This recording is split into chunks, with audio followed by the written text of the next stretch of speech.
2단계로 격상됨에 따라서 어쩔 수 없이 온라인 예배를 드리게 된 것이 좀 안타깝습니다.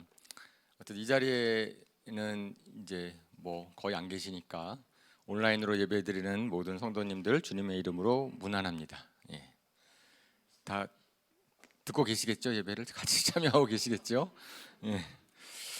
그죠? 교회가 예배만 드리는 곳이라면은, 그리고 신앙이 하나님과 나와의 관계에만 초점을 맞추는 곳이라면은 온라인 예배도 무슨 상관인가 이렇게 생각할 수 있지만, 제가 3주 전에 말씀을 드리는 것처럼 예배의 본질, 우리의 코이노니아이기 때문에 참 모이지 않는 것이 참 안타깝습니다. 그래서 제가 카톡방에 올려드린 것처럼 몸이 모이지 못하지만은 우리의 마음이 모이고 영어로 더 잘 모이는 교회인 것이 드러날 수 있었으면 좋겠습니다. 그죠? 우리가 보통 그렇잖아요. 편안할 때는 잘 모르다가도 조금 이제 답답한 시기가 되면 그러면은 어떻게든지 간에 더 잘해야 되겠다라는 생각이 들리는 거죠. 그래서 저희가 그러한 일종의 영적인 오기, 기독교 역사를 보면은 항상 이제 복음이 증거되는데 방해가 되는 그런 시기에 더 가치가 드러나고 확산이 되었습니다. 그죠? 초대교회 예루살렘에 박해가 일어나니까 그럴 때 오히려 복음이 더 증거되는 그런 것이 있었다는 것을 우리가 성경에서 봅니다. 그런데 문제는, 안타까운 것은 코로나19를 확산시키는 주범이 교회라고 부각이 된 것 때문에 참 안타깝습니다. 교회가 사회에 덕을 끼쳐야 하는데 폐를 끼치게 되었습니다. 그래서 기독교에 대한, 교회에 대한 사회적인 반감이 커진 것이 너무 안타깝습니다. 사회에 위로와 힘을 줘야 되는데 오히려 교회가 어려움을 가중시키는 역할을 하였습니다. 그래서 그 사건이 일어난 다음에 바로 이제 그런 국민청원이 있었다 그러잖아요. 국민께 죄송합니다. 그래서 어떤 크리스찬이 글을 올렸다는 것을 제가 보았는데, 정말 죄송하죠. 국민들께 죄송하고 그렇게 해서 괜찮다면 뭐 괜찮은데, 저는 국민들께 죄송한 것보다는 더더욱이 하나님께 죄송합니다. 하나님께 죄송하다라는 생각이, 예수님의 피로 사신 교회가 땅 끝까지 복음을 전함으로 하나님의 영광을 드러내야 되는데 오히려 복음이 증거되는데 방해가 되는 그런 일이 벌어졌기 때문입니다. 저희가 뭐 특정 교회나 특정 일부 목사님에게 책임을 전가한다고 문제가 해결되는 것이 아니기 때문에 더욱더 지혜가 필요한 시기인 것 같습니다. 하지만 이런 상황일수록 저희들은 더 하나님께 물어보고 하나님께 기도하고 어떻게 하는 게 좋을지, 그리고 무엇보다도 이제는 교회로 모이지 못하니까 우리가 한 사람 한 사람들이 삶의 현장에서 복음을 증거하는 삶을 살아야 되겠다, 이런 생각을 하게 됩니다. 그래서 저희가 이제 복음을 증거하기 위해서, 그리고 복음이 무엇인지를 확실히 바로 알아야 되겠죠. 그래서 저희가 이제 8월 달 들어서 복음의 기초라는 주제로 말씀을 전하고 있습니다.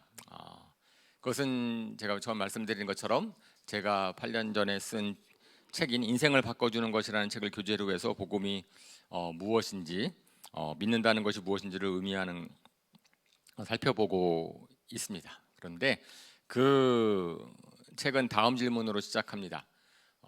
당신은 무엇을 믿고 있습니까? 당신은 무엇을 믿고, 그리고 그런 믿음을 어떻게 가지게 되었습니까?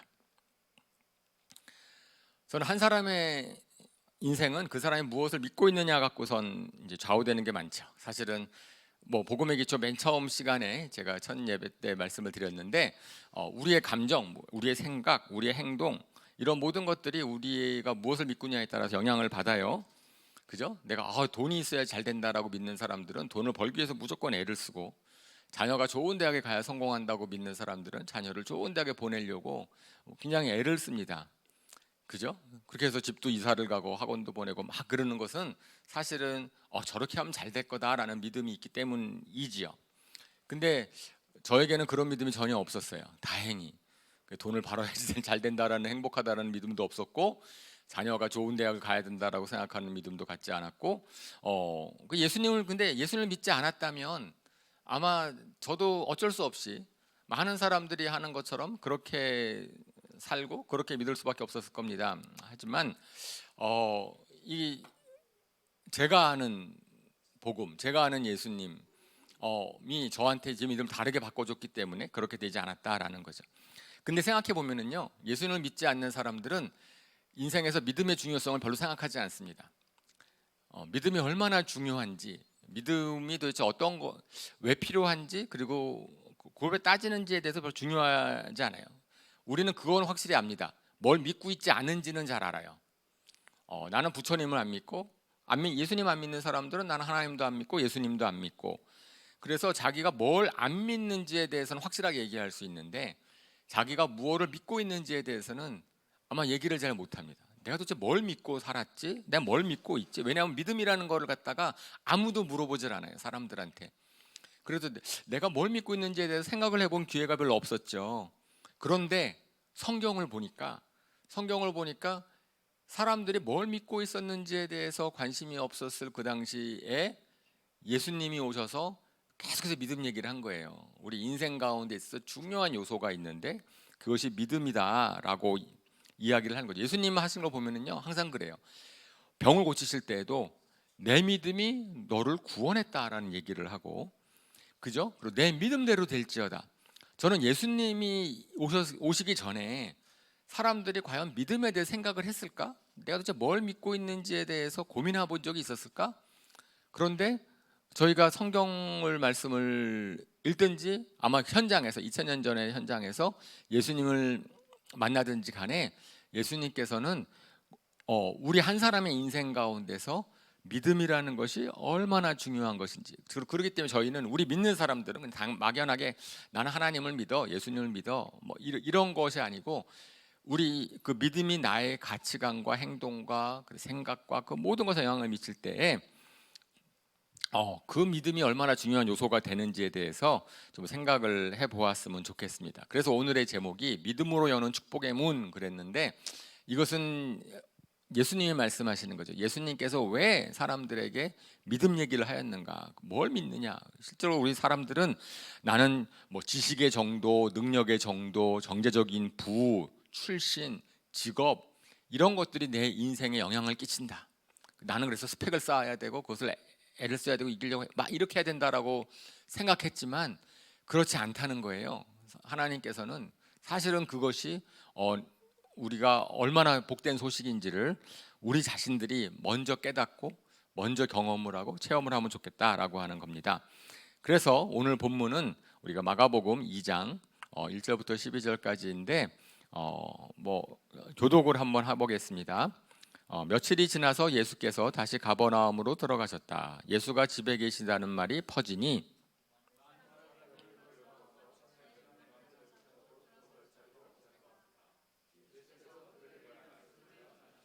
그때 한 중풍병 환자를 네 사람이 데리고 왔다.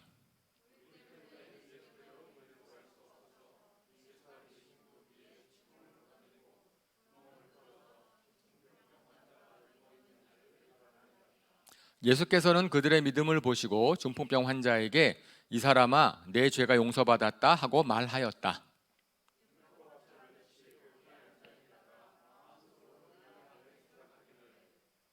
이 사람이 어찌하여 이런 말을 한단 말인가? 하나님을 모독하는구나. 하나님 한 분밖에 누가 죄를 용서할 수 있는가 하였다.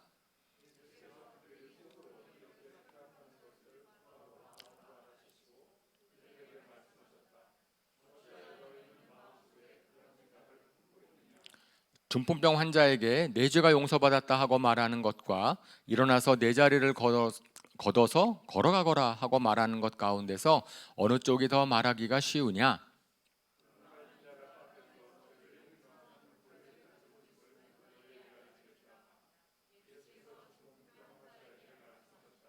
내가 네게 말한다. 일어나서 내 자리를 걷어서 집으로 가거라.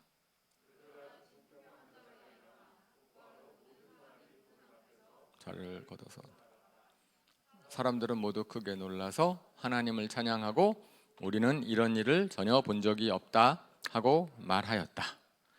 마가복음 2장이니까 굉장히 예수님 공생의 초창기에 일어난 일이죠. 마가복음 1장, 마가복음은 되게 짤막하게 예수님에 대한 기록을 정하고 있는데 1장부터 공생의 사역을 시작하시고 가버나움에서 귀신 쫓아내시고 회당에서 가르치시고 초창기부터 사람들이 예수님에 몰려들었어요. 예수님이 관심을 가졌습니다. 그랬을 때 다시 가버나움으로 들어가셨을 때 사람들이 많이 모여 있었고 그 예수님께서 한 집에 들어가신 거예요. 그러고 나서는 거기에서 2절에 보니까 예수께서 그들에게 말씀을 전하셨다. 말씀하셨습니다. 그러니까 예수님은 오셔서 사실은 사람들에게 말씀을 전하였어요. 그 말씀은 뭐였겠어요? 구약의 말씀이겠죠. 그죠? 예수님께서 항상 말씀하셨을 때 나는 하나님이 나에게 말려주신 걸 말씀한다 그랬을 때 구약 성경을 가르치시고 구약을 말씀해 주셨을 겁니다. 그런데 분명히 바리새인들이나 서기관들이랑 다르게 가르치셨을 거예요. 구약의 율법을 가르치신 것이 아니고 율법 속에 담겨 있는 하나님의 마음을 가르치셨을 겁니다. 그럴 때 그때 한 중풍병자를 친구들이 메고 왔다라고 했습니다. 그래서 중풍병자를 4사람이 데리고 왔어요.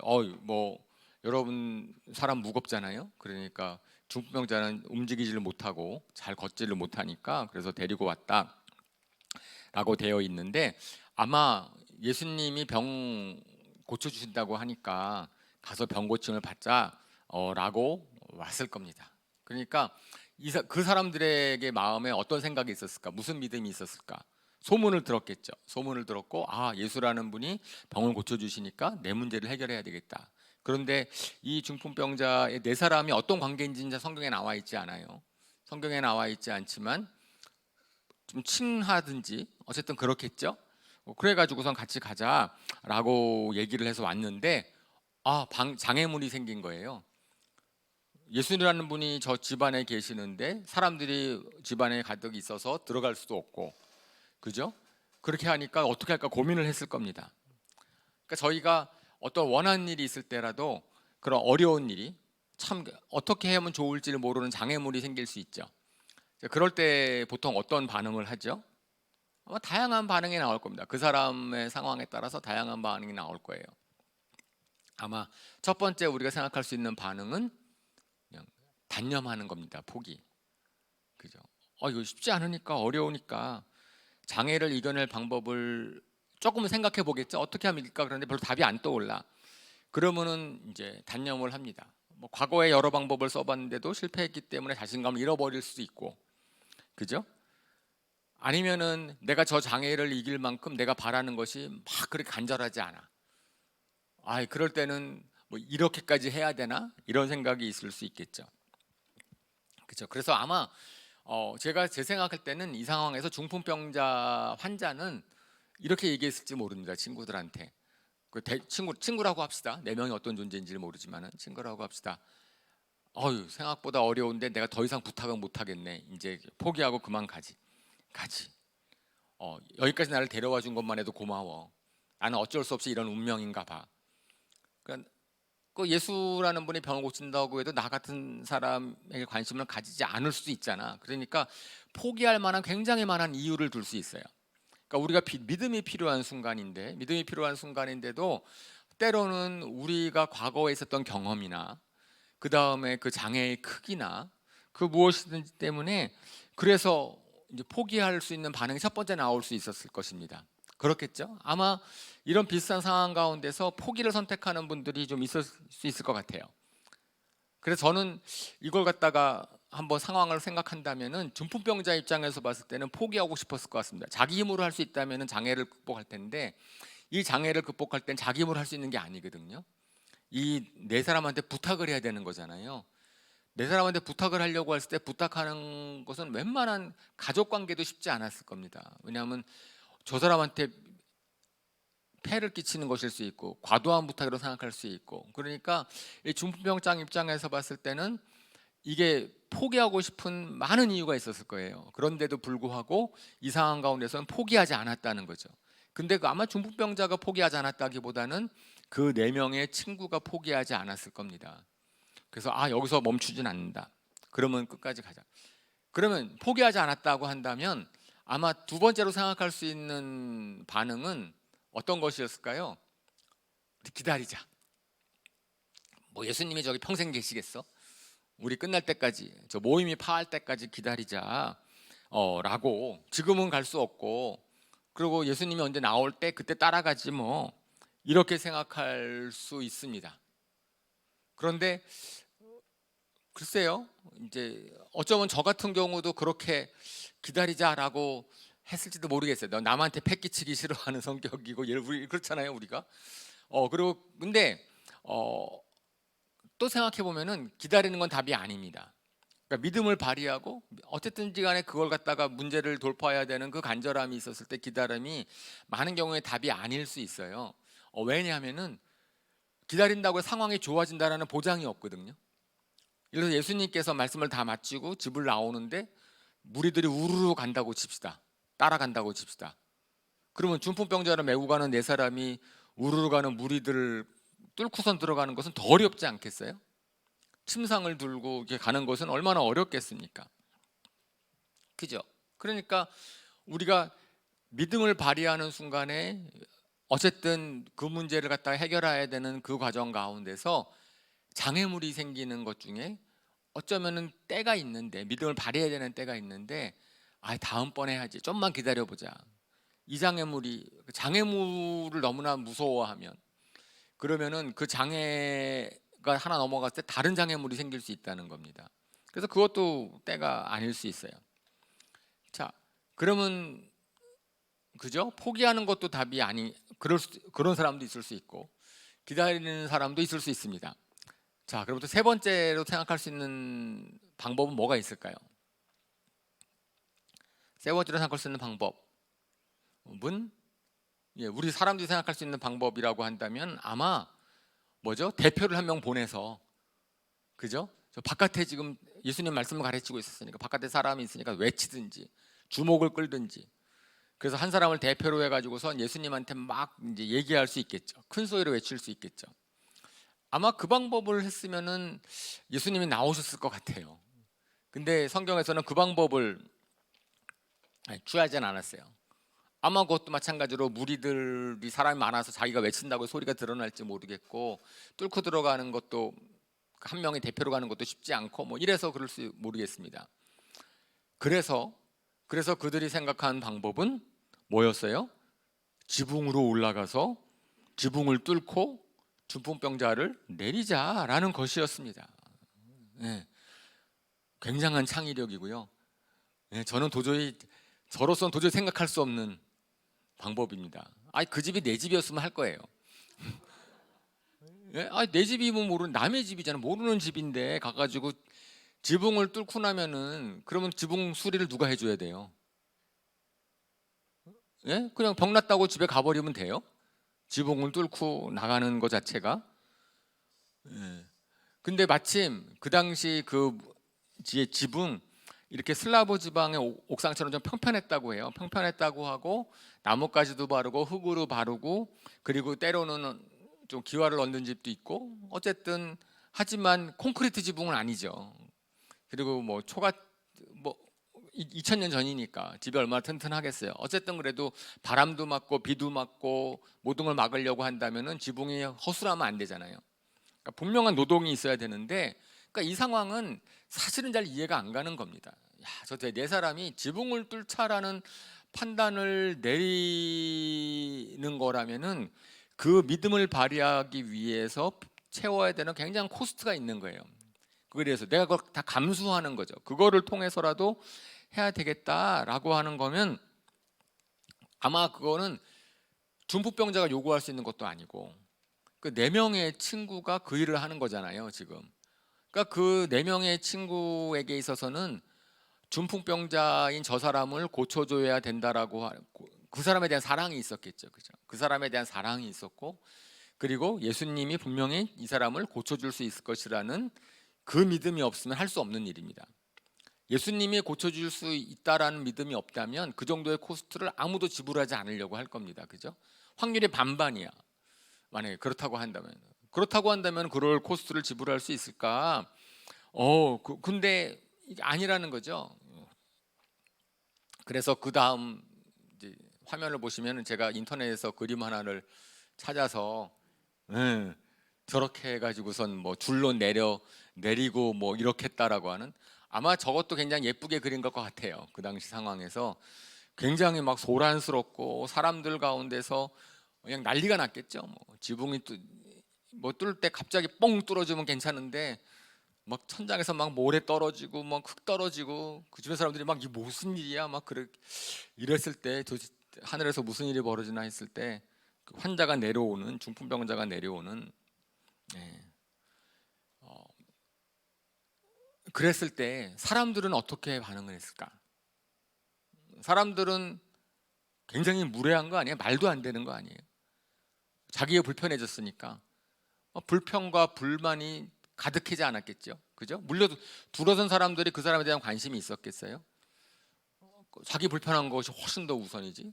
그러니까 온갖 불평과 뭐 때로는 뭐죠, 욕설도 할 수도 있고 이게 도대체 뭐야 뭐 이렇게 할 수 있는 상황 가운데서도 그거를 다 굴하지 않고 저렇게 환자를 내렸을 때에, 그런데 성경에서는 예수님이 뭘 보셨다고 되어 있냐면은 5절에 예수께서는 그들의 믿음을 보셨다. 예. 그러니까 예수님은 한 사람을 보실 때, 그죠? 그 사람의 상황, 뭐 지위, 뭐 다른 것, 성격, 아니면 외모 하나도 보시지 않았고, 실질적으로 예수님의 항상 초점은 뭐였냐면은 그 사람이 가지고 있는 믿음이라는 걸 성경에서 계속 확인하게 되는데, 이 장면에서 예수님께서는 그들의 믿음을 보셨습니다. 딱 아는 거예요. 저들이 저렇게 했을 때 저들은 뭘 믿고 뭐 저는 예수를 믿습니다라고 말했어요. 이 사람네들이 안 했거든요. 믿음은 말이 아니거든요. 믿음은 말이 아니고 그 사람이 어떻게 행동했는가를 딱 보면서 그 사람 행동 속에 담겨져 있는 무엇을 믿고 있는지에 대한 그 믿음을 보신 거고, 그리고 그 믿음은 제가 말씀했지만은 중풍병자의 믿음이 아니라, 만약에 4명, 5명이죠, 중병자까지. 그중에 한 명이랑 2명만 믿음이 있는 게 아니라는 거예요. 그죠? 한두 명이 그랬으면 다른 사람들이 막 설득하려고 했었을 거고 막 그래도 논쟁이 붙었을 터인데, 그렇지 않으니까 그들의 믿음, 참 어떤 관계는 정말 궁금한데 그 상황 가운데서 그들의 믿음을 보았을 거고, 아마 그 친구들의 믿음은 중풍병자의 믿음보다는 더 강했던 것 같습니다. 그래서 성경에서는 한 사람의 특정의 믿음이라고 얘기하지 않았고 그들의 믿음을 보셨다라고 되어 있습니다. 저희가 믿음이라는 것을 얘기할 때는 항상 이제 뭐죠? 그 믿음이 방금 얘기한 것처럼 지식적인 수준의 믿음이 아니고 삶의 행동을 결정하는 믿음이다. 성경에서 말하는 믿음은 그 믿음이잖아요. 그래서 제가 그 예화로 들 때 제가 성경 공부를 할 때는 맨날 그런 예화를 들었어요. 여러분도 아마 그런 예화를 한 번쯤은 다 들어보셨을 겁니다. 그러니까 뭐죠? 외줄타기라는 고개사가 있다. 고개사가 뭐 나이아가라 폭포를 갖다 외줄을 타고 건넜는데 사람들이 막 환성을 치니까 내가 다른 사람은 없고도 건널 수 있을 것입니까? 믿습니까? 그랬더니 둘러선 사람들이 다 믿습니다. 그래서 그러니까 당신 내 뒤에 엎으십시오. 그랬더니 아무도 안 엎였다라는 그런 예화가 있지 않습니까? 그러면 사람을 엎고 외줄을 탈 수 있다라는 것을 믿은 거예요, 안 믿은 거예요? 이제 다 믿는다 그랬는데 나만 빼고 나를 엎인, 내가 거기에 믿음을 걸라 그러면 거기에는 내가 목숨을 안 거는 거잖아요. 막 그런 거라서 제가 궁금해서 네이버에서 검색을 해봤어요. 나야가라 폭포를 정말 줄타기 한 사람이 있나? 저는 30년 전에 그 얘기를 들었거든요. 근데 딱 제가 들었더니 그때 있더라고요. 네이버에 검색해 보니까 이제 2013년도에 있었어요. 2013년도에 거기 뭐 나야가라 폭포에 외줄을 메고, 그래서 550m 외줄을 25분 만에 건넜다고 하는 그런 사람의, 왈렌다 씨라는 사람에 대한 게, 요새는 항상 그런 팩트 체크하잖아요 저희가. 아마 예수님 이 당시에도 이게 이런 게 있었으면 팩트 체크를 했을 텐데 이게 정말 거짓말인가 진짜인가, 그랬다는 거죠. 근데 어쨌든 그런 예화가 믿음이라는 것은 우리의 말이 아니다. 그거고 그 사람의, 그래 예수님께서 항상 그 보시는 믿음이라는 게 있는 건데, 그래서 우리 날 때부터 적용된 제가 실로암에 가서 눈을 떠야 되는데 예수님께서는 왜 즉석에서 눈을 못 띄우시나? 예수님께서 즉석에서 눈을 띄우실 수 있는 분이시잖아요. 그럼에도 불구하고 실로암으로 가라라고 얘기했을 때는 실로암으로 가는 믿음, 순종하는 믿음을 보시려고 했다라는 생각이 드는 거죠. 그죠?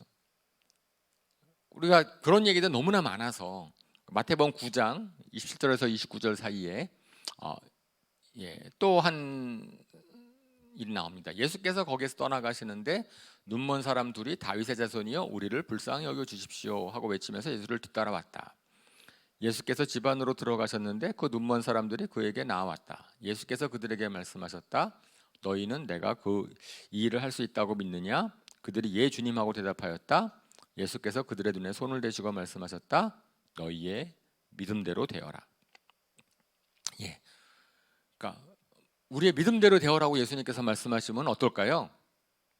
예, 우리의 믿음대로 되어라라고 했을 때 그 믿음대로 되는 일들이 벌어지는 것이 그것이 축복이라는 거예요. 그러니까 하나님께서는 우리가 믿음으로 믿었을 때 예비하실 축복들을 다 예비해 놓으셨는데 그 축복들이나 예수님을 믿음으로 말미암아서 맞는 복들 저희가 그것을 갖다 이제 확인하는 거죠. 그래서 벌써 3번에 걸쳐서 제가 금요일 날 3번에 걸쳐서 이제 하나님의 원래 의도하셨던 창조 의도를 설명을 드렸을 때 그러한 복들 하나님이 우리에게 주시려고 했던 그런 많은 좋은 것들은 하나님께서 우리한테 말씀하시고 너희 믿음대로 될지어다. 너희가 믿으면 그 복을 누릴 수 있을 것이다 라고 얘기를 하는 겁니다. 그죠? 그래서 예수님께서 만나실 때는요 바리새인들, 돈 많은 부자 청년들, 손가락질 받던 세리들, 창녀들 그 어떤 사람도 차별하지 않으셨습니다. 전혀 차별하지 않으셨어요. 예수님께서는 사람을 볼 때 뭘 보신다고요? 믿음을 보신다고요. 믿음을 보셔요. 그렇기 때문에 믿음이라는 것은 돈이 많다고 많이 갖는 거 아니에요. 오히려 돈 많은 사람들이 믿음 갖기가 더 어렵습니다. 돈을 의지하니까. 그죠? 하나님 믿는 믿음. 그러니까 믿음은 정말 공평해요. 믿음은 그 사람의 능력과 관계없습니다. 우리가 가지고 있는 신분과 관계없고 어떤 거랑 관계없어요. 하나님은 정말 공평하신 분이신데 왜? 하나님은 모든 사람에게서 뭘 보시니까? 믿음을 보시니까. 그리고 믿음을 본 다음에 하나님이 예비하신 축복은 믿음을 통해서 열리기 때문에 축복의 기회도 공통합니다. 사실은 사람들을 의지하는 모든 것들은 굉장히 불공평해요. 이 세상은 공평할 수가 없죠. 하지만 하나님은 공평하신 하나님이신데 그 공평이라는 것은 뭐냐면은 예수님이 사람을 어떤 거를 대하시는가, 뭘 보시는가, 그 다음에 뭘 주시는가, 이제 그런 면에서는 공평하다라고 얘기를 하는 거죠. 그 가운데서 이제 믿음을 보셨어요. 중풍병자를와 그 4명의 딱 사람을 보시고 믿음을 보셨으니까 축복을 주실 거잖아요. 이제 축복을 주셔서 딱 병이 나았다라고 얘기하시면 좋을 터인데 그때 예수님께서 하시는 말씀이 있습니다. 그들을 보시고 말씀을 하셨다. 이 사람아, 내 죄가 용서받았다. 좀 뜬금이 없죠. 내려왔는데 우리는 지금 성경 공부를 하고 예수님이 항상 그러니까 알지만 그 당시 상황들을 생각했을 때는 좀 사람들이 당황했을 수 있습니다. 중풍병자가 병 고치러 나왔는데 죄를 용서받았대요. 그러면 이렇게 생각할 수 있겠죠. 아마 그 당시 사람들은 이렇게 생각할 수 있을 겁니다. 아, 중풍병이 죄의 결과였나 보구나. 그 당시 사람들, 구약에 접해 있었던 사람들은 항상 그렇게 생각했어요. 저 사람이 불행한 거, 저 사람이 힘들어지는 것은 죄를 졌기 때문이다라고 생각했단 말이에요. 그렇게 생각했었으니까 그러면은 하나님께서 죄의 용서를 중풍병자가 죄의 결과라고 얘기를 하는 건가? 우리가 이 본문에서 그 교훈을 받을 수 있는가? 그렇다 그러면 좀 곤란할 것 같아요. 왜냐하면은 아주 믿음 좋은 사람, 그 다음에 신앙 있는 사람도 병에 걸리거든요. 그죠? 우리가 알잖아요. 오늘날에 있어서 뭐 코로나가 크리스찬들을 피해간다.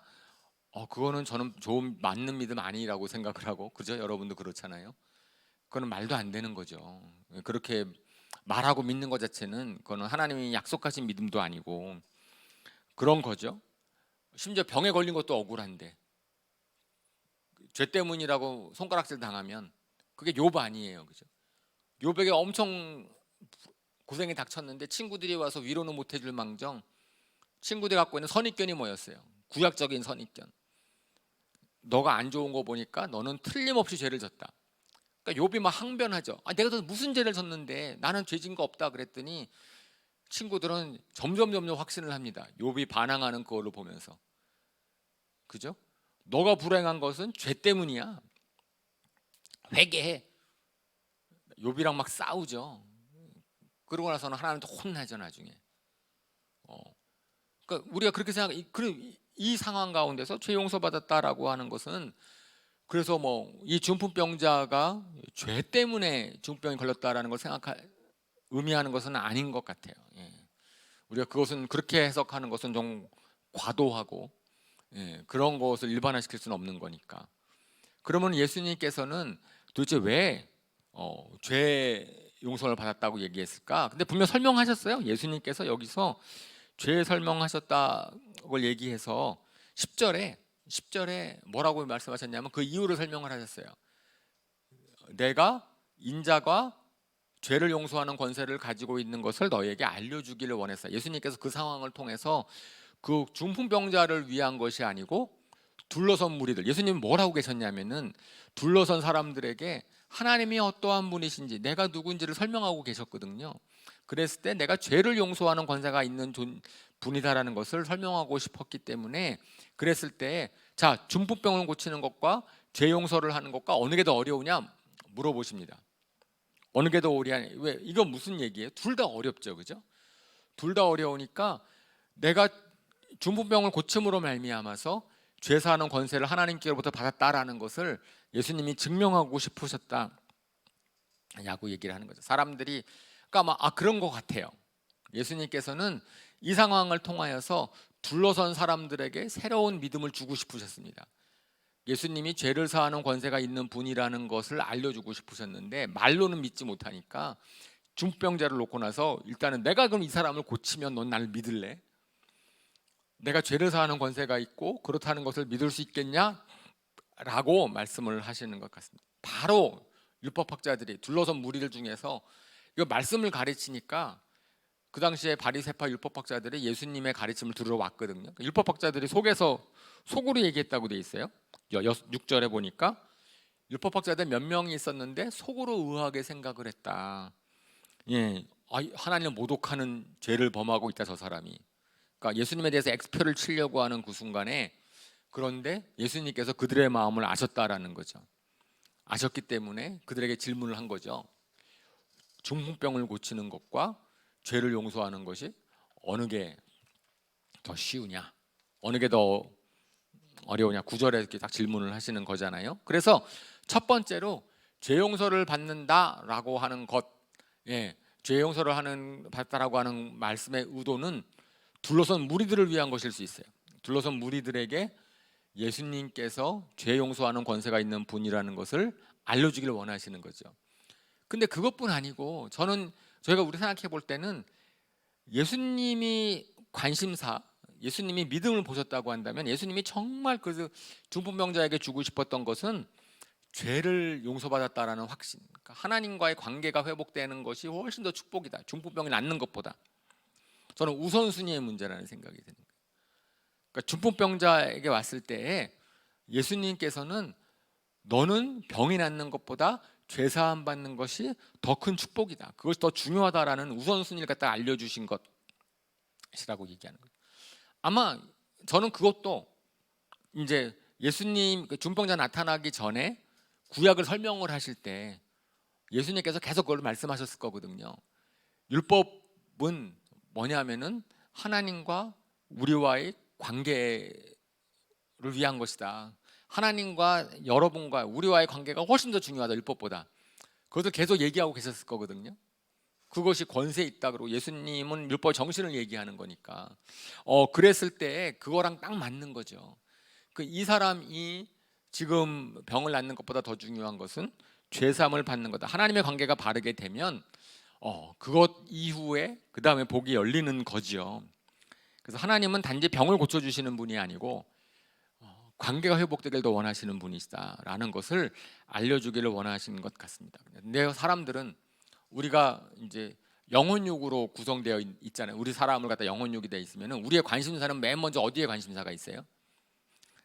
사람들의 관심사는 영혼육 중에서 가장 관심을 많이 갖는 게 뭐죠? 예, 그죠? 영은 아니에요, 확실하게. 아마 육신일 겁니다. 먹고 사는 문제, 외모, 아침에 제일 먼저 거울 보고 몸이 건강하고, 아마 사람들의 첫 번째 관심사는 아마 건강일걸요. 몸의 건강, 지금 코로나19 뭐 모든 것에 대한 관심사가 다 건강이니까 아마 사람들의 첫 번째 관심사는 영혼육 중에서 몸이 관심이 가장 많을 겁니다. 그 다음에 육의 필요가 채워져요. 내 건강하고 괜찮아. 그 다음에 우리는 뭘 관심 있어요? 우리 마음, 내 마음이 평안했으면 좋겠고, 그죠? 내 지적인 욕구도 채우려고 하고, 감정의 만족을 위해서는 여행도 가고, 여유가 있어야 여행 가지. 먹고 살 수 없는데 여행 가요? 그렇지 않죠. 그러니까 우리의 관심사는 항상 육체가 먼저고, 그 다음에 혼의 문제고, 그 다음에 영의 필요에 대해서는 거의 관심이 없고 무지해요. 예수를 믿는 다음에도 그럴 수 있습니다. 예수를 믿는 다음에도 우리의 끊임없는 관심사는 먼저 육체. 왜냐하면 그렇게 살아왔으니까.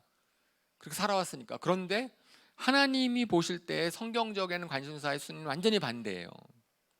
항상 영의 문제가 먼저입니다. 우리가 복을 받기 위해서는 영의 문제가 해결돼야 되고, 우리의 좀 안타깝게 해서 영의 문제가 먼저 해결돼야 되고, 그 영의 문제 해결되기 위해서는 죄 용서가 먼저고, 그래서 우리가 예배를 드릴 때도 먼저 우리가 죄에 대해서 기도를 합시다. 우리가 죄 용서를 받고 주님 앞에 나와서 아무리 좋은 말씀을 들어도 우리 갖고 있는 죄 문제를 우리가 인식하지 못하고 그 죄가 얼마나 우리를 갖다가 올가매는지를 모르면, 그러면 공연불이 될 수 있거든요. 하나님 말씀하시는 것은. 그러니까 항상 예수님께 나올 때, 하나님께 나올 때는 제일 먼저 우리가 살펴봐야 되는 것이 우리 영의 문제거든요. 그러니까 내 영은 건강한가, 내 영은 괜찮은가. 그 다음에 이제는 내 마음을 보는 거죠. 그 영의 영향을 받은 내 마음이 문제고, 그렇게 되면은 그 다음부터는 육체는 주님 앞에 맡길 수 있어요. 이렇게 되는 거죠. 하나님의 나라에서는, 하나님께서는 항상 문제 해결이 영의 문제가 먼저 해결되기를 바라고, 육체가 정말 갈급하면 육체 필요를 무조건 채워줘야죠. 그러니까 뭐 먹고 사는 문제가 중요하지 않다는 게 아니에요, 그죠? 급하면은 일단 급한 문제 살고 봐야 되니까 사람이 죽게 생겼는데 영의 문제만 제가 얘기하는 건 그런 문제는 아닙니다, 그죠? 그러니까 죽고 사는 상황에서의 육체의 필요를 얘기하는 것은 아니고, 그거 말고 그냥 그렇지 않다 할지라도 우리의 관심사는 그렇게 돼 있는 거죠. 안타까운 사건이 하나 기록되어 있습니다. 누가복음 14장 12절에서 17절에 있는 한 가지의 또 사건이 있어요. 예수님이 막 치유하시는 사건 중에서, 이거는 좀 기니까 교독합시다. 예수께서 어떤 마을에 들어가시다가 나병 환자 10사람을 만나셨다. 그들은 멀찍이 멈추어 서서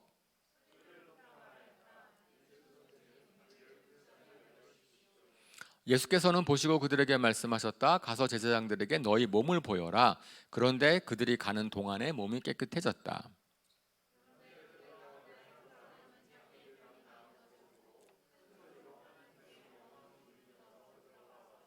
예수의 발 앞에 엎드려 감사를 드렸다. 그런데 그는 사마리아 사람이었다.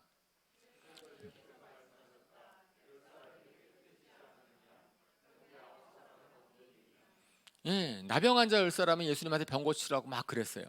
예수님이 그 소리를 외면하지 않으셨습니다. 예수님은 긍휼이 많으신 분이셔서 외치는 자의 소리를 외면하지 않으셨다. 그래서 예수님께서 고쳐주시는데 어떻게 고쳐주세요? 나병이야 물러나라 이렇게 얘기하셨어요? 그렇지 않았어요. 그렇지 않고 어떻게 하라고 돼 있어요? 제사장에 가서 너희 몸을 보여라 그럽니다. 제사장에 가서 너희 몸을 보여라 그랬을 때 나병이 나았을까요? 안 나았을까요? 안 나았어요. 왜냐하면 그 뒷부분을 보니까 14절에 제사장은 보여라 그랬는데 그들이 언제? 가는 동안에 나병 갖고 있는 사람은 제사장에 갈 수가 없습니다. 그죠? 갈 수가 없는데 예수님이 가라 그랬어요. 그러면은 그들이 예수님의 말씀을 믿었다면 가야 돼. 그죠? 가는 동안에 예수님 병이 나은 거예요. 그러니까 예수님께서는 병을 그냥 그대로 공짜로 고쳐주시지 않고 그들에게 너희가 믿음을 보여라. 그러니까 믿음대로 될지어다. 그러니까 이 나병 똑같이 열병에게도 나병 환자들에게도 믿음을 요구하신 거예요. 그들이 믿음으로 나아갔어요. 병이 나았어. 병이 나았는데 문제는 거기서 나오는 거예요. 이 사건은 그 다음이잖아요. 병이 나은 사람 중에 한 명은 돌아왔다는 거잖아요. 한 명은 돌아와서 그 한 사람은 예수님에게 관심이 있었던 거고, 나머지 9사람은 병이 나은 다음에 뭐에 관심이 있었던 거예요? 내 육체가 회복된 것에 관심이 있는 거예요. 육체의 문제가 해결되고 나니까 예수님을 붙잡고 믿음으로 막 했는데, 그래가지고 그 문제가 급하니까 예수님을 믿음으로 육체의 필요가 채워졌어. 할렐루야. 좋은데 거기서 끝나버렸죠. 근데 한 사람은 예수님께로 나와가지고선 예수님께로 나와서 감사를 드리니까 그 사람은 예수님과 관계가 생긴 거예요. 영의 문제가 해결이 되는 거죠. 영의 문제가 해결이 되는데, 그러니까 예수님께서 물어보는 거예요. 야, 10명이 낳지 않았니? 왜 너만 돌아왔느냐? 그죠? 그러니까 이것이 바로 드러내는 거죠. 그러니까 기적을 체험하고도, 예수님을 체험하고도 우리의 관심사가 육체적인 문제에만 있다면, 그러면 그 문제는 또 만날 거예요.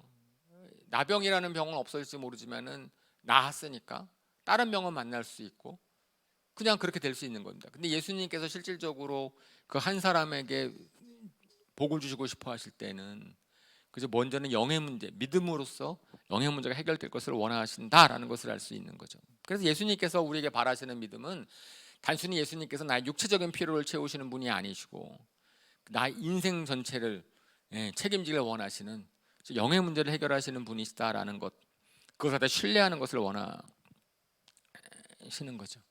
그러니까 저는 예수님이 정말 신뢰하실 분인가를 갖다가 우리가 따져보는 것, 그래서 막 좀 믿을까 말까 고민하시는 분들이 혹시 계시다면, 정말 나는 예수님한테 던질 수 있을 것인가 아닌 것인가 고민하는 분이 계시다면은 저는 괜찮습니다. 그 고민을 좀 하시되, 여러분들, 아까 제가 맨 처음 얘기했지만 분명히 예수를 믿음을 거는 데 있어서는 장애가 있어요.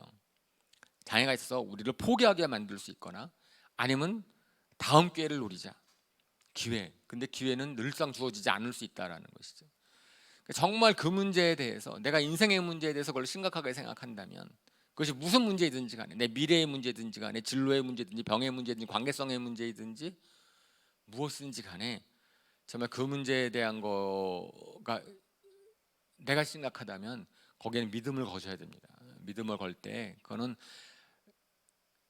하나님에게 나아가는 그러한 방법을 자기가 찾으셔야 된다라는 거죠. 그래서 제가 믿음이라는 용어를 사용했지만 믿음의 내용은 굉장히 다를 수 있습니다. 그래서 우리가 믿음이 자라나야 된다. 믿음이라는 것은 나는 예수님 믿어, 나는 예배 잘 다니고 기독교로 살고 있어. 여러분, 그것으로 이렇게 만족을 하시면 안 된다고 생각해요. 저는 언제까지 제가 계속 금요일 날 말씀을 드리는 것이 뭐냐면은, 믿음으로 말미암아서 하나님이 약속하신 축복이 내 것이 될 때까지, 정말 그것이 믿음의 문제라면 나는 정말 거기에 대해서는 내가 끝까지, 언제까지 그렇게 하겠다라는 거지요. 그러니까 나병 환자 9명은 병을 고치신 예수님을 경험하는 그 믿음 이상으로 나아가지 못했습니다. 왜냐하면 그 사람들의 관심사가 예수님한테 없었기 때문이죠. 그죠? 병이 낫는데 관심사가 있었기 때문이다라고 이야기를 하는 거죠. 구원받을 만한 믿음, 복을 얻는 믿음은 정해진 것이냐? 예정되어 있습니까? 그렇지 않죠. 디모데전서 2장 4절, 아주 짧은 구절이고 이번 주에 저희가 암송할 구절인데 한번 읽어볼까요? 시작. 하나님께서는 모든 사람이 다 구원을 얻고 진리를 알게 되기를 원하십니다. 하나님 뭘 원하세요? 구원을 얻기를 원하세요. 그죠? 구원을 얻기를 원하시고, 거기서 끝나는 게 아니고 뭘 하기를 원하세요? 진리를 알기를 원하세요. 그거는 박 전사님께서 몇 차례 걸쳐서 진리에 대한 길 지난주에 설교를 하셨는데, 그것은 그냥 지식적인 진리가 아니거든요. 인생을 거는 진리거든요. 그거를 하나님께서는 모든 사람이 원하시기 때문에 근데 원하시는 것 공짜로 주어지지 않고 뭐 때문에요? 믿음이거든요. 그러면 우리의 항상 관심사는 어떻게 하면 내가 믿음을 더 자라나게 할까? 그랬을 때 너무나 믿음에 방해되는 요소가 많은 거예요. 그래서 저는 믿음이 혼자 잘 될까? 저는 이 중풍병자랑 친구 4명 같이 어울리면서 서로 서로의 믿음이 도움을 받지 않았을까 싶어요. 같이 있으면 한 사람이 약해지려고 그러면 옆에 사람이 도와주고 같이 하고, 우리가 좀 그렇잖아요. 같이 있으면 힘이 나거든요. 믿음이라는 것도 이렇게 서로 격려를 받는 것, 하나님께서는 뭐 예정하지 않았어요. 저 사람은 믿음이 좋은 사람, 저 사람은 믿음이 나쁜 사람, 이게 예정하지 않았기 때문에, 그래서 믿음을 서로 권해주는 그러한 게 참 도움이 되는 거지요. 예, 아마 여러분들이 이미 아셨을지 모르겠지만 저는 1월 말에 1월 말에 이제 제 친구를, 부산에 가서 있는 친구를 만나서 처음 배운 게 있습니다. 그 넛지라고 하는 거를 처음 배웠어요. 넛지라는 거 들어보신 적 있어요? 넛지. 예. 아마 온라인으로 듣는 분 중에서 분명히 아시는 분이 계실 것 같은데, 예, 넛지라는 개념에 대해서 배웠습니다. 경제학의 새로운 사조라고, 예, 자유주의적 개입주의라고 하는, 자유주의적 개입주의. 그러니까 말이 어렵죠. 그래도 우리 이렇게 예수님 믿으면 성경 공부하면서 약간 더 유식해집시다. 자유주의적 개입주의 재밌어요. 예, 오랜 기간 경제의 두 축은 자유주의 아니면, 예, 사회주의 경제입니다. 자본주의 경제는 사회주의 경제죠. 오늘날도 막 그것 때문에 지금 논란이 많잖아요. 그런데 이 넛지라고 한 자유주의적 개입주의는 좀 그것에 이제 중용을 취하는데 이렇습니다. 자유주의 시장 경제는 자유를 강조를 해요. 자유는 개입하면 안 된다는 거예요. 국가가 개입하죠. 시장에 맡겨라 라고 얘기를 하는 겁니다. 그런데 이렇게 시장 경제를 맡기다 보니까 무슨 일이 생겨요? 예, 인간이 욕심꾸러기거든. 그러니까 죄인이거든. 그러니까 차별이 심해지는 거야. 차별이 심해져 가지고선 불평등이 심해질 수밖에 없어요. 죄성을 가진 사람들한테 자유롭게 맡겨봐. 힘 있는 사람이 최고지. 그렇잖아요. 그러니까 그거에 대한 반발로 사회주의 경제가 나오는 거예요. 사회주의는 이제는 국가가 시장에 개입해야 된다라고 얘기하는 거죠. 근데 그렇게 되면은 국가가 시장에 개입하는 순간에 사회주의 경제가는 자유를 위축시키기 때문에 사람들이 경제 활동을 안 하려고 해요. 위축이 돼, 경제가. 그래서 국가적으로 경쟁력이 떨어지죠. 그래가지고 이 두 가지가 항상 씨름인데, 그럼 어떻게 하면 좋겠느냐? 그랬을 때 넛지라는 개념을 이제 주장을 하는 거죠. 최근에 나온 개념이고, 이제 이것은 이제 심리학과 경제학을 동시에 공부하신 리처드 탈러라는 경제학자가 2017년도에 노벨 경제학상을 받습니다. 이제 노벨 경제학상을 받는 그 사조니까 우리 굉장히 이제 새로 배우는 거죠. 예, 이제 이러는 건데, 그것은 넛지가 뭐냐면, 영어로 넛지, 영어 잘하시는 분들 계시면 이렇게 그 뜻이 뭔지 알 거예요. 뭐냐면은 쿡쿡 찌르는 겁니다. 이렇게 너 이거 한번 해봐. 너 이거 한번 해봐. 이게 쿡쿡 찌르는 거예요. 그 넛지죠. 너 이거 해봐. 이거 강요해요? 아니에요? 강요 아니죠, 그죠? 근데 찔러서 해. 그러면 내가 하는 거는 내 자유예요, 아니에요? 자유죠. 찔러도 안 해도 안 할 수 있잖아, 나는. 근데 찔른다고 하게 되는 것, 그것이죠. 그러니까 이거는 뭐냐면은, 그러니까 완전히 맡기지 말고 좋은 선택을 하도록 유도를 시키자라고 하는 겁니다. 그래서 예화가 많이 있어서, 그럼 많이 있어요. 가장 간단한 예화는 뭐죠? 남자 화장실에 변기에 뭐 이렇게 파리 한 마리 그려놓는 거. 그게 넛지의 가장 이제 대표적인 뭐 예화 중에 하나로 쓰이는 거고요. 이제 유치하게는, 하지만은 꽤 효과가 있었다 그래요.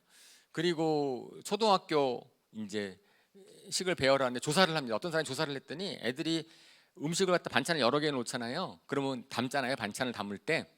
그럼 통계적으로 조사를 해봤더니 어디 반찬을 많이 담는지 아세요? 처음에 반찬을 많이 담요. 처음 반찬은. 두 번째, 세 번째는 조금씩 담고, 네 번째 마지막에 좀 많이 담는데요. 통계적으로. 그랬을 때 이제 건강에 좋은데 학생들이 선호하지 않는 음식을 배열을 갖다가 맨 처음과 맨 마지막에 하는 거예요. 그러면 좀 더 많이 먹는다는 거예요. 그쪽을. 뭐 이런 식의. 그러니까 사람들이 좋은 선택을 하는데 표 안 나게 선택을 하는 거죠. 표 안 나게.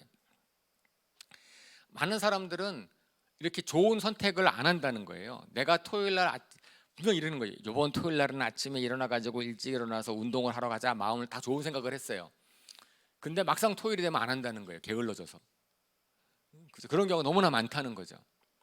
그래가지고 그런 것 때문에 이 사조의 초점은 뭐냐면은 이렇게 그 좋은 선택을 하도 유도하는 게 필요하다. 그래가지고 이런 실생활에도 많이 쓰일 수 있는 문제인데 경제적으로서는 이제 이 사람 경제학상을 받은 뭐 그런 계기가 되는 것들은 연금 정책, 연금이 고갈되고 있으니까 연금을 올리자.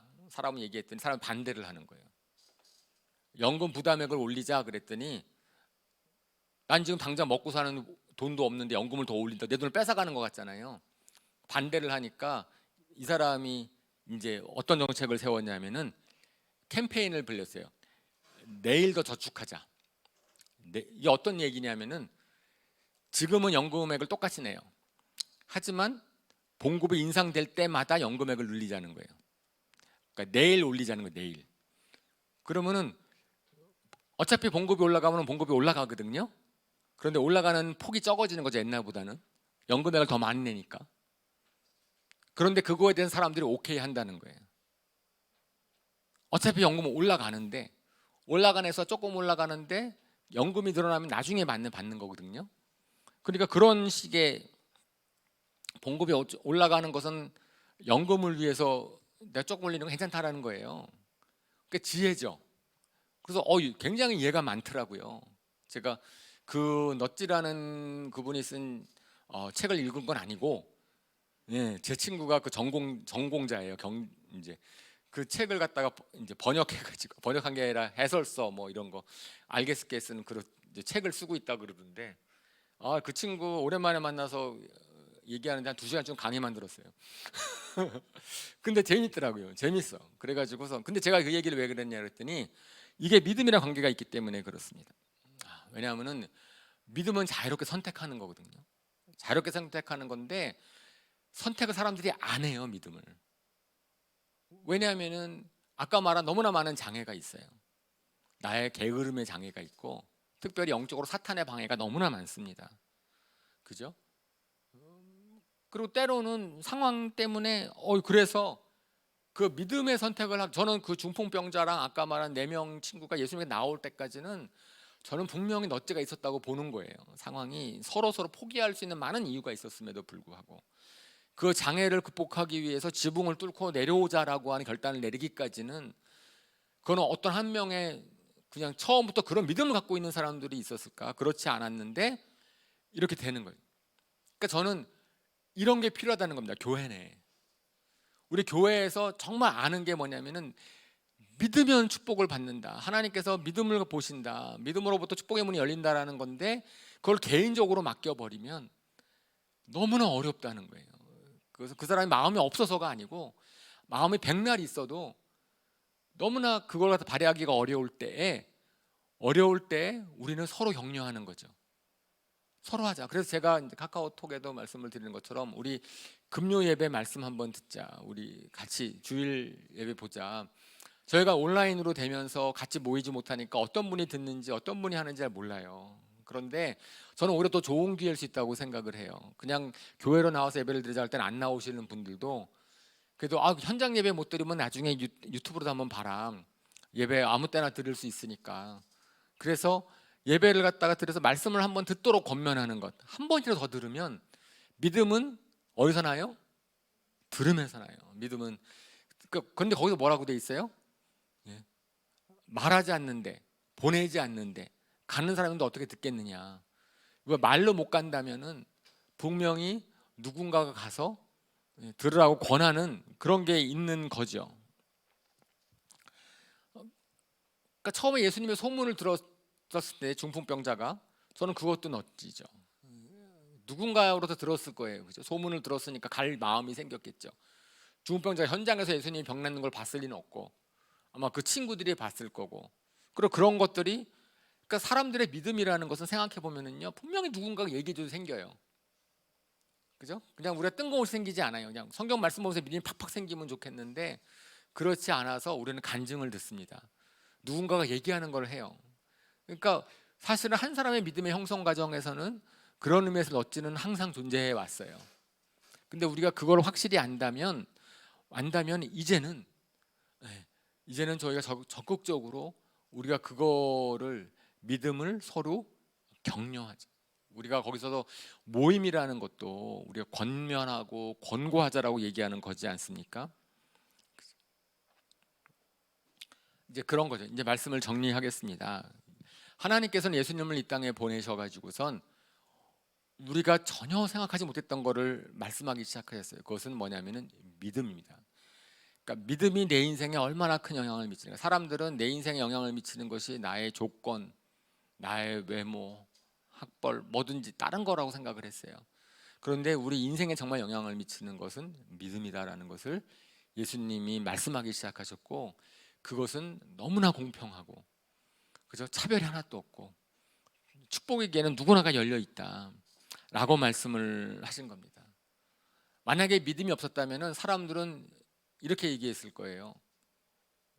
이번 생에는 망쳤다. 그 누가 한 말인지 아시죠? 들어보셨어요? 이번 생에는 망쳤다. 제가 그 표현은 그 뉴스를 통해서 들은 건데, 이국종 교수님께서 예, 이국종 교수님께서 결국은 포기하시면서 그냥 너무 중증 외상하는데 여러 지원이 안 되니까 인터뷰에서 하는 말씀입니다. 이번 생에는 망했다, 이런 표현을 쓰셨더라고요. 근데 저는 그 표현이 그냥, 만약에 믿음이라는 거를 갖다 고려하지 않은 많은 사람들은 결국은 이제 그렇게 할 수 있는 얘기일 수 있겠죠. 그런데 거기에 복된 소식이 들어온 겁니다. 예수님이 오시면은, 아니, 믿음이라는 게 있는데 그거는 너가 발휘하는 만큼의 인생의 축복의 문이 열리는 것이다. 그리고 그 믿음은 우리의 육적인 문제를 해결해 주는 믿음이 아니고, 우리의 하나님에 대한, 하나님 어떤 분으로 믿는가, 하나님과의 관계가 열려지는 영적인 문제가 해결되는 것이 먼저다라고 말씀을 합니다. 그렇게 되면서 첫 번째로 하나님 없이 내 마음대로 생각하고 살려고 했던 것, 그것이 문제니까 죄 용서에 대한 믿음을 먼저 선포하신 것이고, 그리고 예수님께 초청하실 때 수고하고 무거운 짐을 다 내게로 맡겨라. 그러면 마음의 쉼을 얻는다 그랬어요. 마음의 쉼, 육체적인 쉼을 얻는 게 아니고 마음의 쉼을 얻는다. 그러면은 그 다음부터는 하나님께서 내 인생 가운데서 육신의 문제를 해결해 주는데 하나님이 개입해 주실 것이다. 사실은 육신의 문제에 안달하지 마시고, 어떤 어려움이 있다고 한다면 그 육신의 문제는 하나님께서 맡기시는데 하나님이 개입하실 수 있도록 우리가 우리 인생의 문을 예수님께 열어야죠. 그러니까 우리의 필요 때문에 우리가 모든 일에 만족하면 예수님을 잘 의지하지 않을 겁니다. 그래서 오히려 고난이 축복이다. 예수님께 나올 수 있는 그런 마음을, 그런 감정 우리한테 주니까 그건 계속 우리가 말씀을 듣고 있는 바지요. 그랬을 때 나아오는데 끝으로 그 믿음을 발휘하는 데 있어서 정말 필요한 것은 뭐라고요? 넛지라고요. 서로 격려하는 겁니다. 서로 격려해서 좋은 쪽으로 쿡쿡 찌르지 않는 거죠. 우리 서로 셀원들끼리, 우리 교인들끼리. 그래서 서로 꾹꾹 찔러서 결국은 어느 쪽으로? 믿음이 더 나가는 쪽으로. 그런 주님에 대한 믿음을 선택함으로 주님의 축복을 경험하는 저와 우리 방배 하나교회 성도 여러분 되시기를 주님의 이름으로 축원합니다. 아멘. 우리 이 시간 눈을 감고